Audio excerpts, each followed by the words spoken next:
Good morning সবাই, কেমন আছো? আশা করছি সবাই অনেক ভালো আছো। আর আমার আরেকটা নিউ মিনি ভ্লগে তোমাদের অনেক অনেক ওয়েলকাম। আজকে সকালে আমি ব্রেকফাস্টে স্যান্ডউইচ বানিয়ে নিচ্ছিলাম। আর এই ভ্লগটা কিন্তু বেশ কিছুদিন আগের।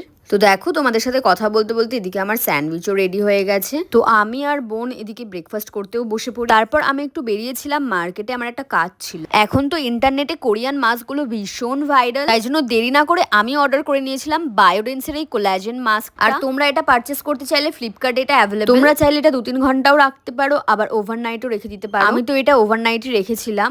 আর এটা কিন্তু ফেসে সেট করতে খুব প্রবলেম হচ্ছিল, তো দেখতেই পাচ্ছ কাচি ফাচি নিয়ে আমি বসে পড়েছি। পুরো জেলি জেলি টাইপের আর ভীষণ ভালো। ফেসে অ্যাপ্লাই করার পর ফেসটা পুরো ঠান্ডা হয়ে গেছিল আমার। তো আমি তো সারা রাত রেখেছিলাম আর ঘুমের পুরো 12টা বেজে গেছিল। বাট সকালে যখন আমি এটাকে রিমুভ করি, দেন আমার স্কিনটা তো দারুণ গ্লো করছে। তবে একবার ইউজ করলে হবে না, আমি যা বুঝলাম এটা তোমাদের মিনিমাম উইকে 2-3 বার তো ইউজ করতেই হবে। আমার কাছে খুবই ইউজফুল লাগে।